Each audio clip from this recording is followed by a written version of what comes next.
What's going on, guys? Welcome on back. This is going to be Second and Short, the NFL podcast radio show with your host, Tyler Louder.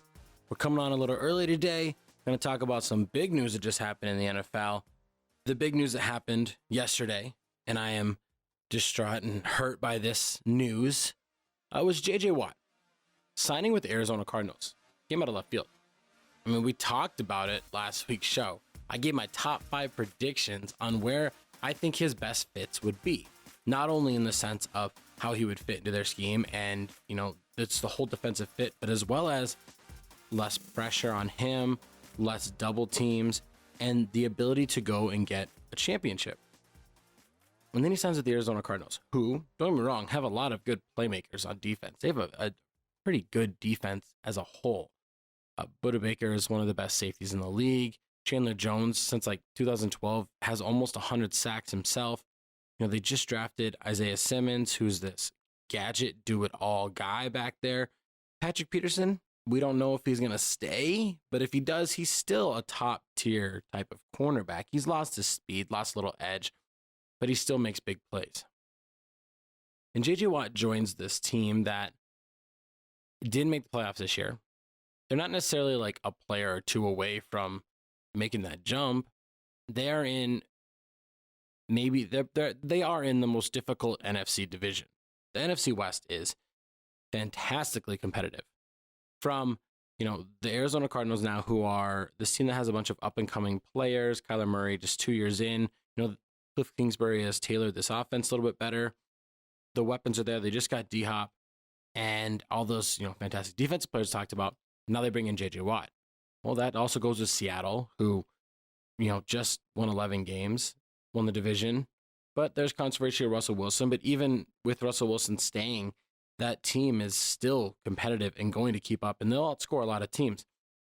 Then we have the Los Angeles Rams, who just went out and improved their quarterback from Goff to Matt Stafford. They have a fantastic team from top to bottom. They have the best defensive player in the league in Aaron Donald. And then we have the San Francisco 49ers, who 2 years ago were in the Super Bowl. And then injury on top of injury on top of injury. And their team did not look the same week 10 that it did week 1. They pretty much all their playmakers were out most of the season. Even quarterback was hurt. Running backs are constantly getting hurt. Offensive line, defensive players. And with that being said, they are going to obviously be better this next year because they're healthy. So with there being 7 teams in the playoffs, it wouldn't surprise me if 4 teams made it from this division, but it is going to be highly competitive. And here's my take on J.J. Watt going to the Cardinals. In my opinion, I think it was a bad move. That's just me. I don't think chasing guaranteed money is the smart thing to do. But then again, he gets hurt a lot, so maybe it is, and I'm just completely wrong. I mean, I predicted 5 places that I thought he would have landed in a better fit, and he knows himself better than I do, maybe. So I could just be wrong and blowing smoke on all this situation.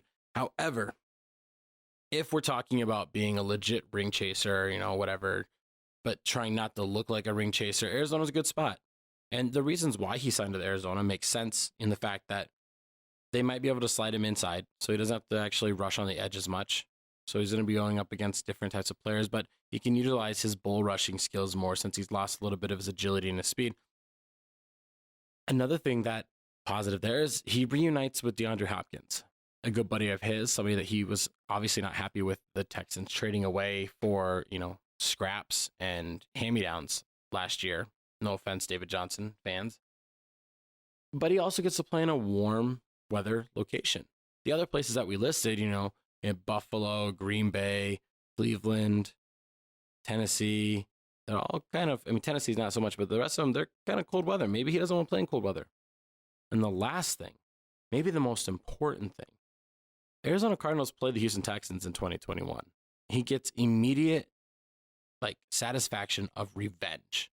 That game is there. It's scheduled. He has a chance to go there and just, sorry, Watson.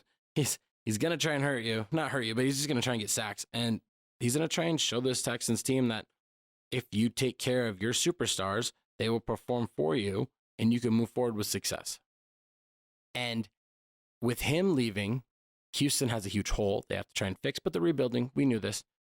So what's the contract look like? Well, it's a 2-year contract for a total of $31 million. Now, here's the kicker. $23 million of that is guaranteed. Now, for a guy that's been getting hurt, several times, like I said, over the past 3 seasons, he's only played 50% of games, a little bit over. Granted, he did play all 16 last year.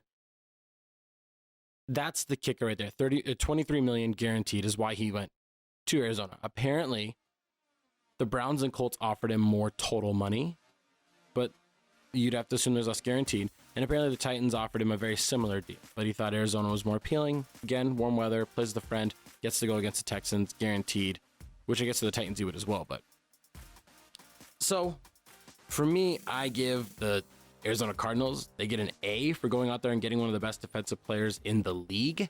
For JJ Watt and your decision, I don't think you're going to get a ring. I don't think the Cardinals are that close to jumping from an 8-8 team to a Super Bowl contender. Time will tell, but no, this might be this might be a move that they thought they needed to make, keep Larry Fitzgerald for just one more year. We'll see how that all pans out and everything.